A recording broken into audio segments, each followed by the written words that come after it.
Dieu est vivant. Donc je vais parler de la prière. Mais la prière qui en soi constitue une source de la puissance de Dieu. Une personne qui se dise chrétienne, s'il ne prie pas, quelque part, il ne dit pas vrai par rapport à son identité. Parce que par la prière, nous communiquons avec notre Dieu. Par la prière, nous nous approchons de notre Dieu. Par la prière, nous créons une certaine intimité avec Dieu. Par la prière, nous entrons dans une certaine communion avec notre Dieu.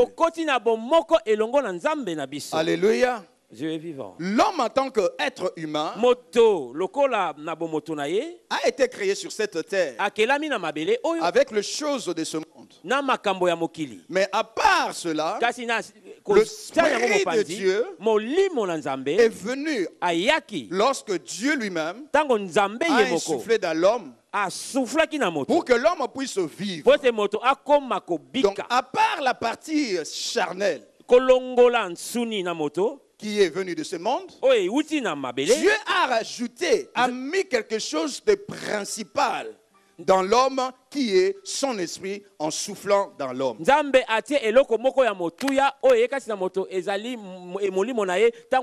c'est à partir de cela, au travers de cet esprit, au travers de ce souffle, que l'homme a gardé la communion avec Dieu.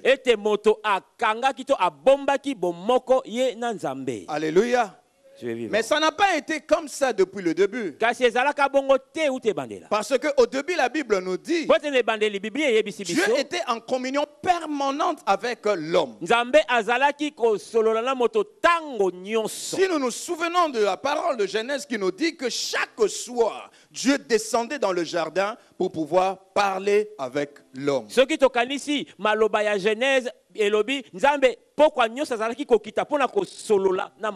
Or que la prière constitue aussi une conversation. C'est une façon de communiquer aussi. Mais à cette époque-là, on ne pouvait pas encore parler de la prière. Parce que l'homme était en permanence dans la présence de Dieu. Il n'y avait pas une séparation. Alléluia. Mais lorsque l'homme a péché, cette communion-là s'est brisée. Cette intimité-là s'est éloignée. Lui qui parlait facilement avec Dieu, lui qui entendait facilement la voix de Dieu, s'est éloigné de Dieu. Et du fait que la gloire de Dieu, qui était en permanence dans l'endroit où l'homme demeurait, s'est éloigné de l'homme. L'homme maintenant doit faire des efforts. Maintenant, c'est la chair qui doit travailler pour pouvoir aller à la recherche de Dieu. C'est la chose qui était facile avant est devenue difficile après. Pourquoi? La communion était brisée. Alléluia. Dieu est vivant. Il a fallu maintenant que l'homme commence à pouvoir prier, c'est-à-dire par sa propre force, en cherchant l'aide de Dieu, de pouvoir maintenant s'approcher de Dieu. Alléluia. Dieu est vivant. Genèse chapitre 4. Genèse chapitre 4. Nous lisons le verset 26. Seth eut un fils et il l'appela du nom de Enoch. C'est alors que l'on commença à invoquer le nom de l'Éternel. Amen. Amen. Seth eut un fils qu'on appela Enoch. Et c'est alors qu'on commença à invoquer le nom de l'éternel. Mais avant, on n'invoquait pas le nom de l'éternel. Lorsque tu invoques quelqu'un, lorsque tu as l'impression que cette personne est loin, alléluia, ou bien cette personne-là est en dehors de toi. Or que prier, c'est justement invoquer l'éternel. Alléluia. Donc depuis tout ce temps, l'homme n'avait pas besoin d'invoquer l'Éternel parce qu'il demeurait dans la présence de l'Éternel. Mais alors que maintenant la communion a été rompue, il s'est trouvé maintenant le besoin que l'homme puisse invoquer l'Éternel. Parce que l'homme ne pouvait pas vivre sans la présence de Dieu. L'homme ne pouvait pas vivre sans l'orientation de Dieu. L'homme ne pouvait pas vivre sans entendre la voix de Dieu. Et c'est ça que nous aussi chrétiens aujourd'hui, à partir d'Abraham, nous qui avons cru au nom de l'Éternel, nous avons ce besoin-là aussi de pouvoir invoquer l'Éternel, de pouvoir prier l'Éternel. Parce qu'en priant l'Éternel, nous pouvons entendre sa voix, nous pouvons recevoir des orientations, nous pouvons être secourus, nous pouvons être guéris. Ce qui était naturel, ce qui était automatique, est devenu difficile. Et du fait que la chair a pu prendre le dessus sur ce qui était avant par la faute de l'homme, désormais la chair n'aime plus la prière. Alléluia. Tu es vivant.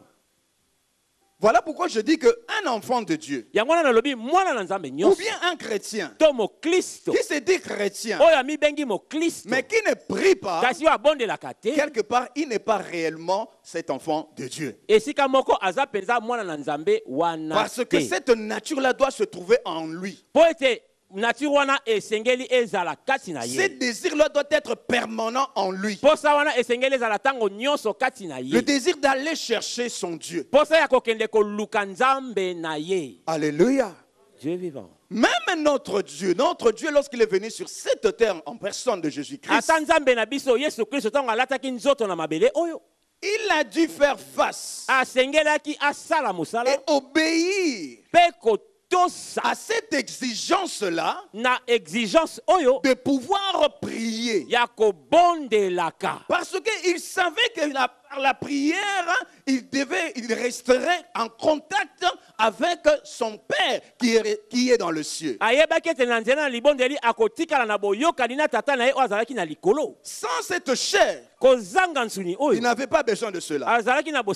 Mais lorsqu'il a pris cette chair, lorsqu'il est devenu humain, lorsqu'il vivait parmi les hommes, il subissait aussi quelques exigences que le corps demande à l'homme de pouvoir avoir. Il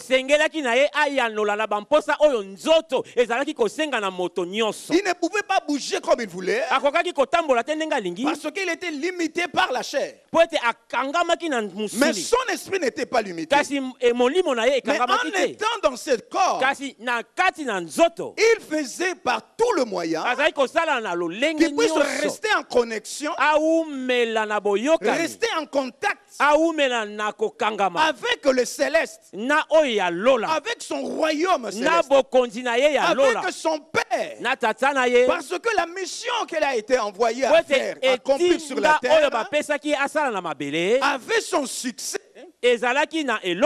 par la prière, par la communion avec Dieu. Alléluia. Et par ce moyen, par la prière, il pouvait retenir, ou bien il pouvait garder, ou pouvait faire vivre les œuvres, ou bien les capacités du spirituel, ou bien du céleste, ici sur la terre. Pour parler simplement, la puissance d'en haut ne pouvait se manifester sur la terre que à travers la prière qui en était un instrument de communion et de connexion avec Dieu. Je parle à quelqu'un? Est-ce qu'on se retrouve quelque part? Amen. Sache que nous avons un exemple par excellence qui est notre Seigneur Jésus. Si Jésus-Christ, Dieu dans l'homme, Dieu parmi les hommes, Dieu sur terre, qui bougeait avec les hommes, qui mangeait avec les hommes, qui buvait avec les hommes. Mais la Bible rajoute qu'il était plein de grâce. Au milieu des hommes, avait compris la nécessité de la prière.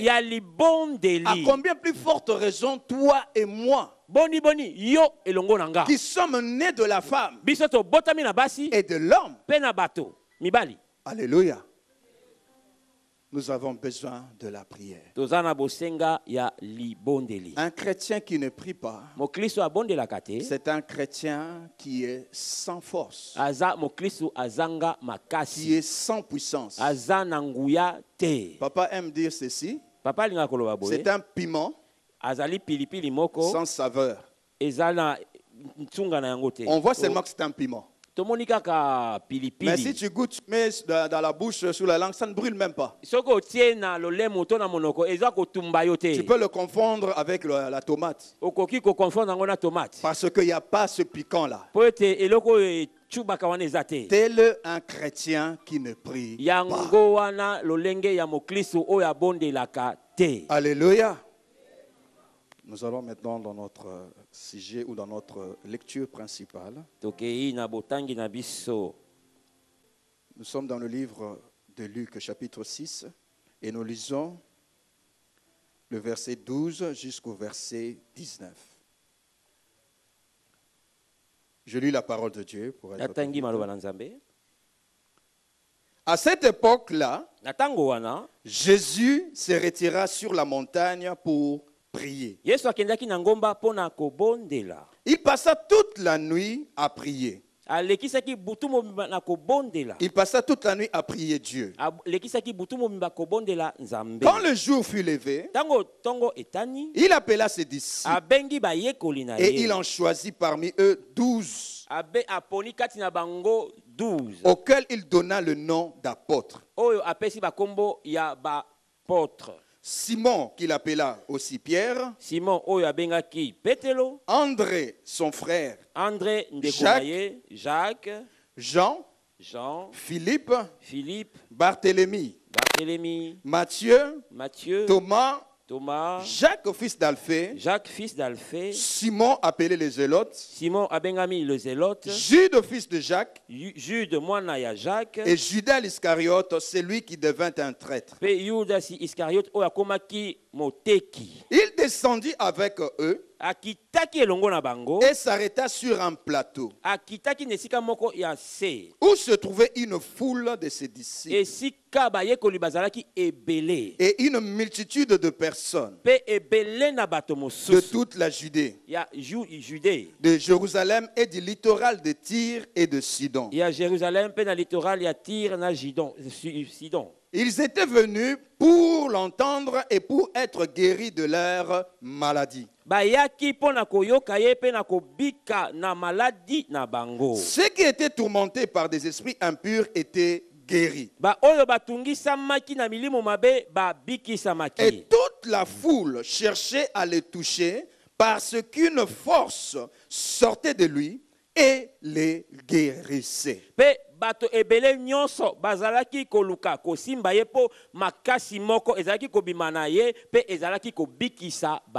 Père, je te bénis encore. Amen. Amen. Alléluia. Dieu est vivant. Comme je disais tout à l'heure, notre Seigneur en tant que Dieu sur terre avait compris le sens et l'importance de la prière. Et c'est par la prière qu'il allait pour puiser sa force et sa puissance. Dans ce passage que nous venons de lire, la Bible nous dit que le Seigneur s'est levé très tôt le matin. Il s'est levé très tôt le matin pour aller prier. Il savait ce qu'il allait faire dans la journée. Il savait ce qu'il allait commencer dans la journée. Et il savait aussi par quel moyen il devait le faire. C'est par la prière. Voilà pourquoi il est allé en premier lieu, entrer en entrer dans la connexion, en communion avec le céleste, avec son Père, pour pouvoir lui dire déjà ce qu'il allait faire, afin que Dieu puisse l'accompagner et manifester sa puissance. Alléluia. Dieu est vivant. Ces passages, je ne veux pas y rester concernant les apôtres, mais je vais rester là-dessus concernant la prière et la puissance qui se manifeste au travers de la prière. Verset oyo te misala makambo ya ba apôtre mais na libondeli na misala o etambolaka na libondeli. Quoique dans la suite de temps, nous pouvons peut-être comprendre aussi une révélation qui est cachée là dans le 12 apôtres par rapport à la pensée et à la révélation que Dieu avait donnée à son serviteur. Notre Seigneur s'est préparé à un travail. Et par la prière, il a reçu la révélation. Il a reçu la puissance. Il a reçu cette force pour pouvoir aller faire ce travail. Parce que tu ne peux pas faire un travail de Dieu sans pour autant avoir la révélation de Dieu. Sans pour autant avoir la force de Dieu. Je viens de dire tout à l'heure, lorsque l'homme s'était séparé de Dieu, ce qui était facile pour lui à accomplir pour Dieu est devenu difficile. Et maintenant, pour qu'il puisse passer outre de cela, il devait maintenant aller puiser la puissance, puiser de la force auprès de Dieu pour pouvoir accomplir ce mission. Et le Seigneur, lorsqu'il est sorti de la prière, c'est alors qu'il s'est approché, ou bien ses disciples se sont approchés de lui. Et la Bible est en train de nous dire ici, c'est alors qu'il a choisi parmi tous ses disciples le 12 à qui elle leur a donné le nom d'apôtre. Tu ne peux pas faire la volonté de Dieu sans la prière. Tu ne peux pas recevoir la pensée de Dieu, même pour ta propre vie, sans la prière. Tu ne peux pas réussir, avoir du succès dans ta vie sans la prière. Alléluia. Dieu est vivant. D'autres gens ils disent que mais moi je réussis facilement. C'est pas. Peut-être il y a quelqu'un qui brille dans l'ombre pour toi. Ou bien avant même que tu puisses venir au monde, il y a eu un ancêtre. Il y a eu un parent. Lointain peut-être. Qui avait déjà prié pour toi. Et qui avait déjà consacré toute la famille. Et tu ne comprends pas la réussite que tu as. Tu penses que tu l'as parce que tu es intelligent, parce que tu es fort, ou bien parce que tu as une certaine capacité physique. Non, il y a quelque chose qui a été fait déjà dans le spirituel, qui a déclenché quelque chose et qui a ouvert une voie Et il arrivera un temps où le Seigneur fera que toi maintenant tu puisses te rendre compte que tu as besoin de sa présence, que tu as besoin de sa puissance, que tu as besoin de sa communion. Et il t'apprendra que tu peux avoir chose-là qu'au travers de la prière. Alléluia. Dieu vivant. Le Seigneur est entré dans le travail et ça l'a permis par la prière de pouvoir choisir les apôtres. Il y avait de foules et de foules qui suivaient notre Seigneur. Mais le Seigneur ne voulait pas se fier à l'apparence. Par rapport à ces gens-là étaient. Par rapport à ces gens-là, comment ils étaient? Parce que chacun avait son intérêt. Chacun avait son but. Pourquoi il cherchait l'Éternel? Mais notre Dieu, en tant que Dieu, sur terre, a voulu connaître le fond de tout un chacun et faire une élection, faire un choix sur ces personnes. Alléluia. Et il a pu le faire au travers de la prière. Donc la prière nous permet de pouvoir obtenir la force. Et lorsqu'on persévère dans la prière, nous recevons aussi la puissance. Alléluia. Mais il y a chaque chose prend sa place à son temps. Lorsque tu entres dans le Seigneur, ce n'est pas tout de suite que tu peux être peut-être puissant dans la prière. Mais Dieu est souverain. Il peut te faire cette grâce-là. Mais la vie de prière exige une certaine continuité. Il exige une certaine constance. Et le l'ennemi sait que lorsqu'une personne prie, il connaîtra ses plans. Il connaîtra ses projets et il aura la capacité, la puissance de pouvoir détruire ses œuvres. Voilà pourquoi il fera de tout par tout le moyen. Que tu ne puisses pas prier.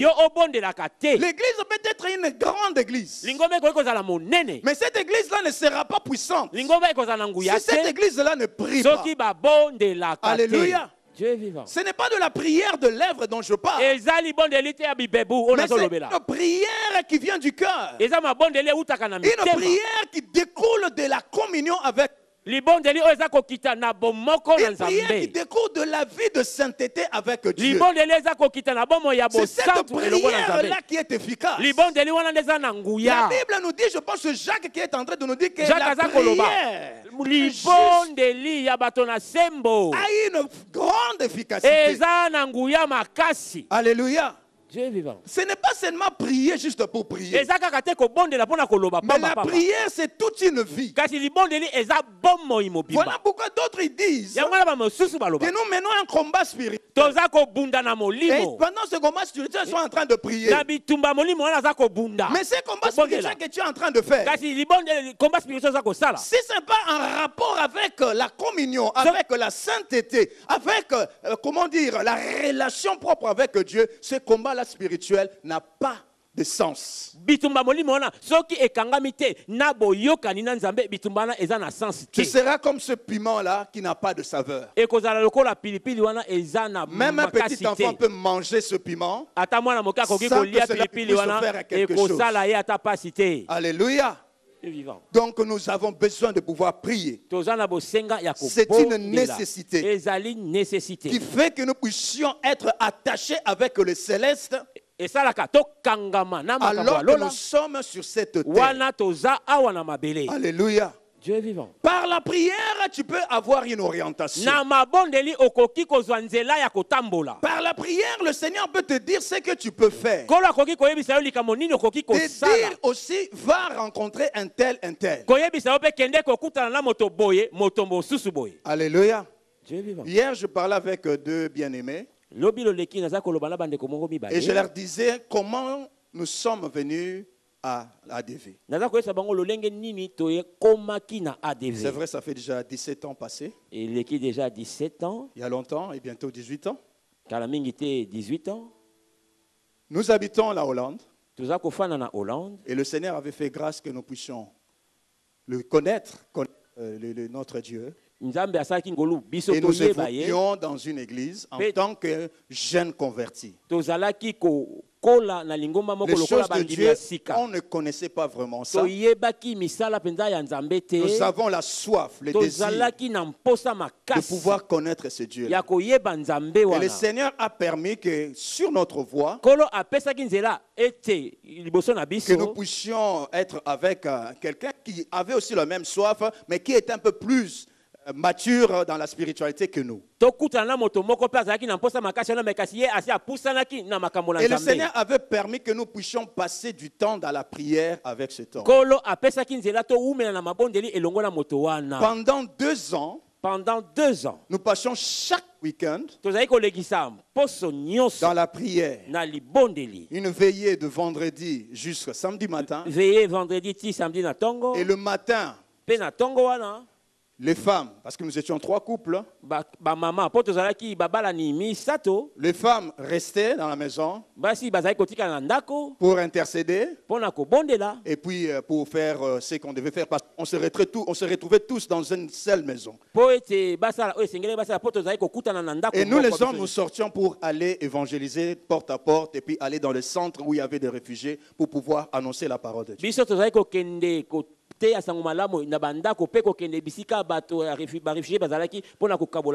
là où nous évoluions, dans l'église où nous étions, il y a eu des choses qui sont passées, mais je sais que c'était la volonté de Dieu. Nous aimions l'homme de Dieu. Nous aimions l'homme de Dieu. Nous intercédions pour l'homme de Dieu. Nous intercédions pour l'église. Tout le temps que nous passions, c'était pour l'église. Mais de l'autre côté, c'était que combat et combat. L'homme de Dieu ne comprenait pas ce que nous faisions et il combattait la chose. Or que nous combattions pour lui. Parce que l'église était jeune, il n'y avait pas de groupe d'intercession. Mais c'était une église qui était née dans la puissance. Et cette église faisait, l'écho de cette église faisait que des gens venaient de partout. Donc ça demandait une certaine ceinture. Et comme l'homme, le grand frère dans la foi qui nous conduisait, aimait beaucoup la prière. Et nous avons pu nous rassembler pour que nous puissions prier pour l'église. Et c'est en ce moment-là, à cette époque-là, il était branché avec quelqu'un qui était dans ADV ici à Bruxelles. Et souvent, il recevait des cassettes vidéo. À l'époque, c'était des cassettes vidéo VHS.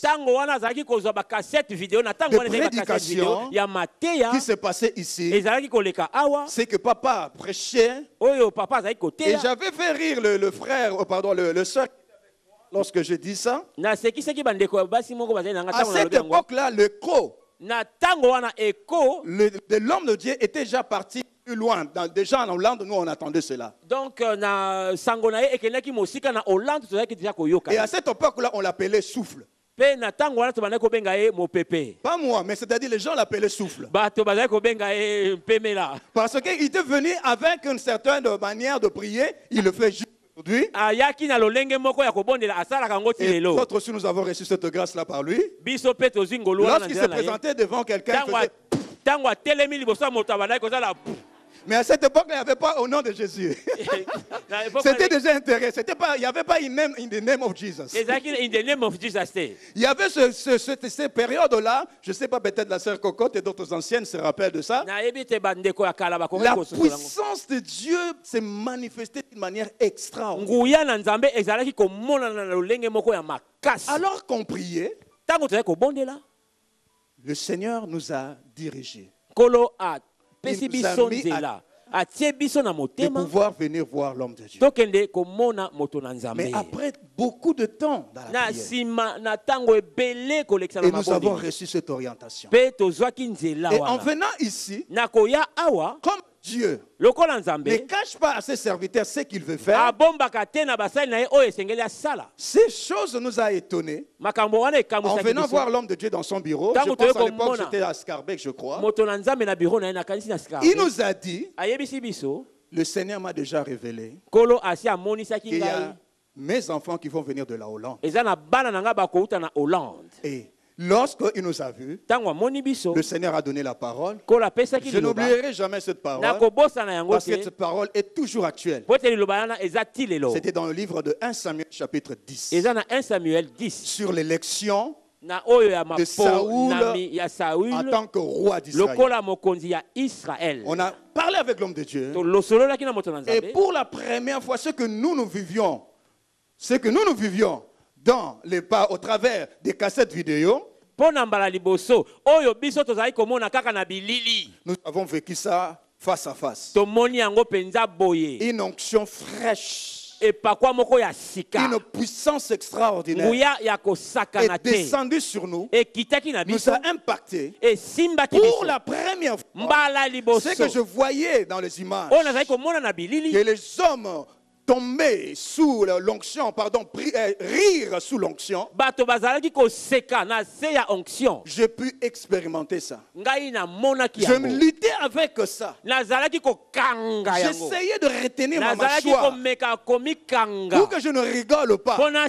Mais la force était trop puissante. J'ai à rire. Je dis ces choses, peut-être je suis un peu étendu un peu plus, excusez-moi. Simplement pour vous dire que la source de ces rencontres avec l'homme de Dieu était la prière. Alléluia. Dieu est vivant. Nous acclamons le Seigneur. Donc si nous n'avons pas prié, nous ne savons pas ce que d'aller arriver. Parce que par la prière, la puissance de Dieu se manifestait, nous a orientés, nous a impactés, et il a mis quelque chose en nous qui est maintenant permanent. Et ça, personne ne pourra nous l'ôter. Mais maintenant, c'est à nous de pouvoir entretenir cela. Nous entretenons cela au travers de la prière. Le chose que toi tu considères difficile, et même l'incompréhension que tu rencontres tout autour de toi, tu peux la dissiper. Tu peux la rendre facile, la difficulté, simplement au travers de la prière. La prière n'est pas attachée à l'homme, mais la prière vient de l'homme lorsque l'homme est attaché à Dieu. Alléluia. Dieu est vivant. Tous les serviteurs qu'il a utilisés sur cette terre, c'était des hommes de prière. Même notre papa aussi est un homme de prière. Alors nous, ses enfants, nous devons être aussi de fils et de filles de prière. Lorsque la communion, donc prière, dans le même esprit, avec l'homme de Dieu, avec l'église, la puissance se manifeste d'une manière extraordinaire. C'est alors que les malades seront guéris. C'est alors que les paralytiques vont marcher. C'est alors que les démoniaques seront délivrés. Il n'y a pas une autre voie pour aller vers la puissance. Si ce n'est la prière. Alléluia. Dieu est vivant. Écoute, c'est que comment ils qualifient l'endroit où les gens qui prient.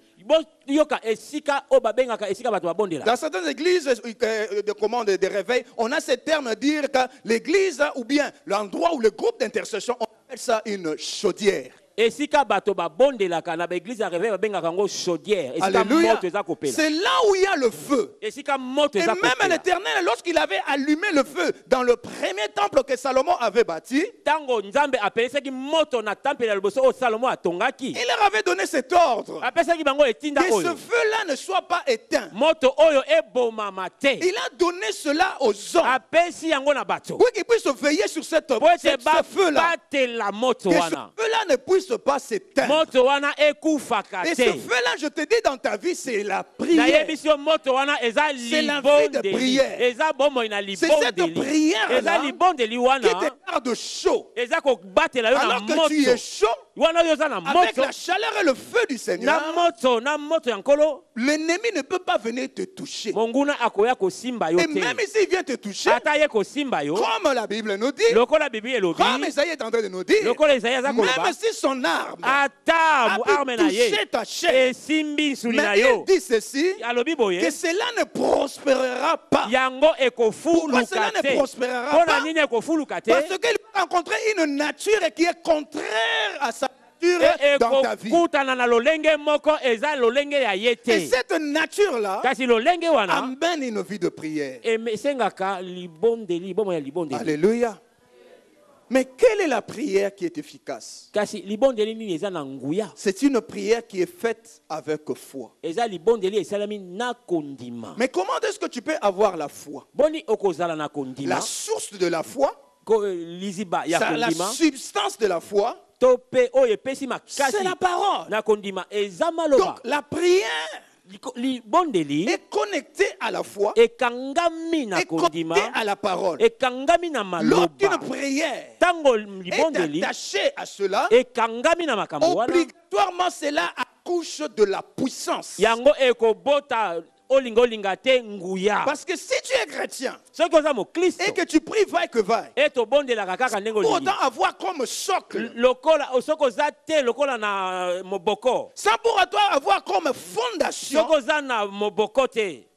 la parole, ta prière n'a pas de sens. Alléluia. Mais par l'esprit, comme Rome est en train de nous dire, le Seigneur peut t'aider afin que tu ne puisses pas prier vaille que vaille, mais que tu puisses prier dans la révélation, que tu puisses prier dans la parole. Même si tu ne connais pas la parole, mais si l'Esprit de Dieu est attaché à toi, il t'amènera à pouvoir lire la parole afin que tu puisses recevoir cette révélation et que ta prière puisse être puissante. Alléluia. Et c'est par cette prière puissante que tu réussiras, que tu vaincras, que tu mèneras une vie paisible sur cette terre au travers de cela. Et ton pèlerinage sur cette terre sera un pèlerinage couronné de succès à cause de cette vie de prière. Cette vie de prière fera que tu sois en intimité avec Dieu. Et la personne qui est dans l'intimité avec Dieu connaîtra la pensée de Dieu, connaîtra les désirs de Dieu. Le Seigneur lui parlera de ce projet. Le Seigneur lui parlera de ses plans. Le Seigneur lui dira ce qu'il veut faire sur terre avant même que d'autres puissent le savoir. Nous avons l'exemple de l'intercession d'Abraham pour Lot. Alors que Lot était à Sodome et Gomorrhe. Abraham était un homme de prière. Il priait. C'est ça qui plaisait aussi à Dieu. Non seulement il croyait, mais il priait aussi. Ce qui revient à dire, tu ne peux pas dire moi je crois, moi j'ai la foi. Tu as la foi, mais tu ne pries pas. À quoi ça sert ta foi? Alléluia. Tu as la foi. Mais il faut prier. C'est parce que par la prière, tu feras bouger les choses. Par la prière, tu donneras le travail aux anges. Par la prière, les ténèbres peuvent changer. Par la prière, ce qui était impossible deviendra possible.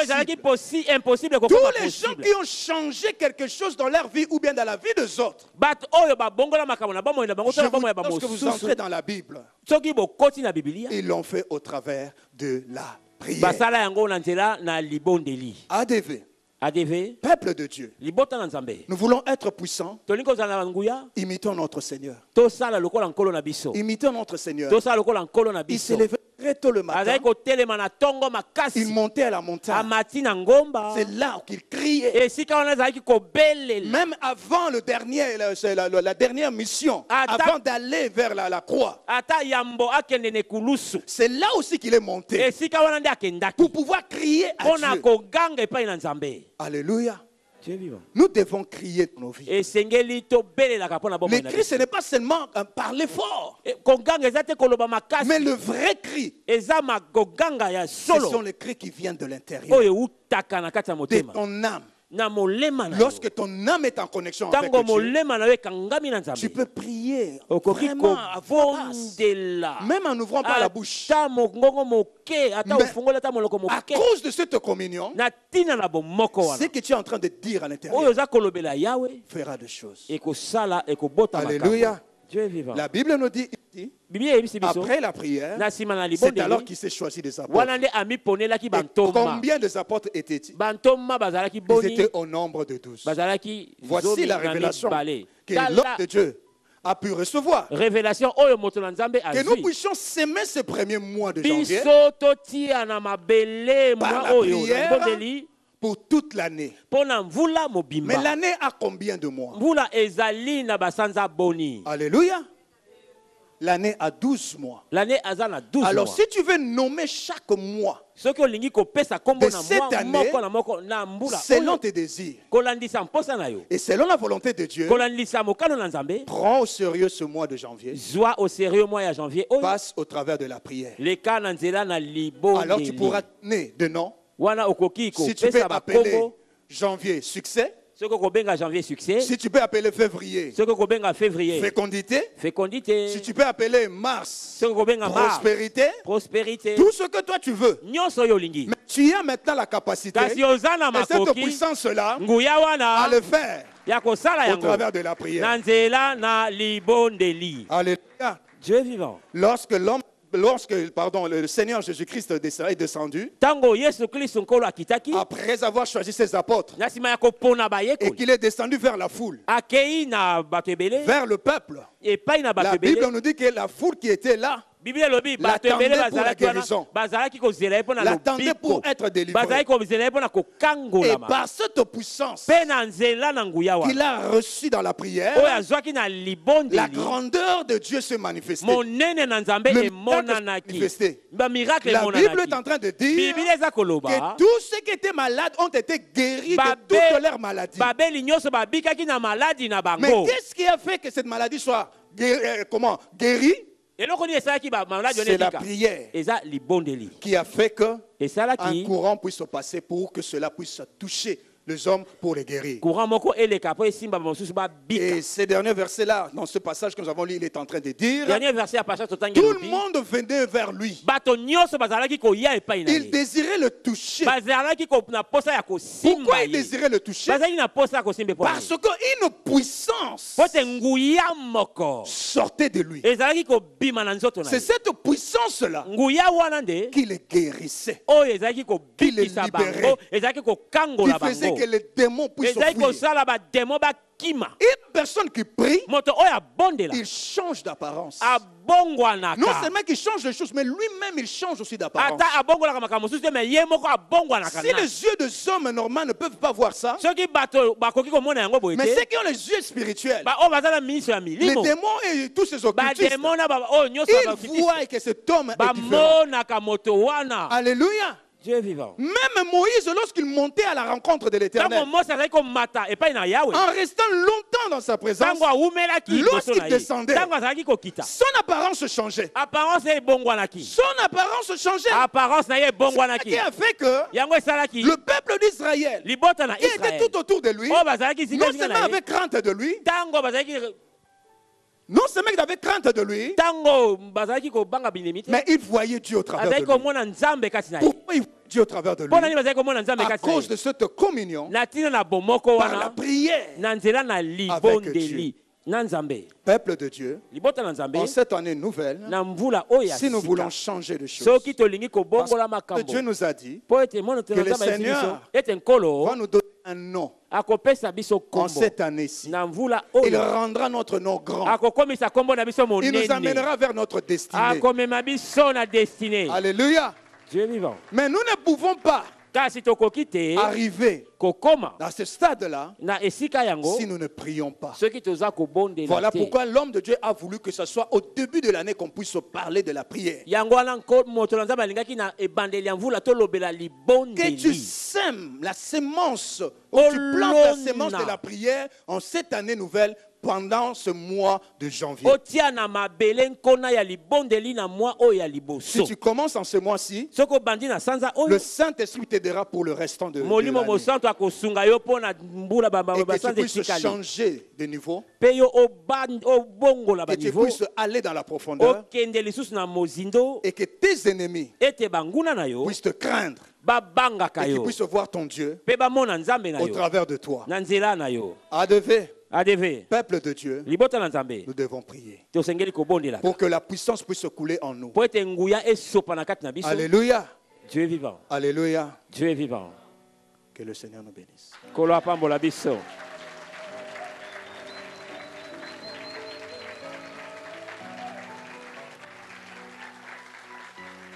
Amen. Amen. J'espère que vous avez reçu quelque chose de l'Éternel. Même si ça a été comme un TGV, mais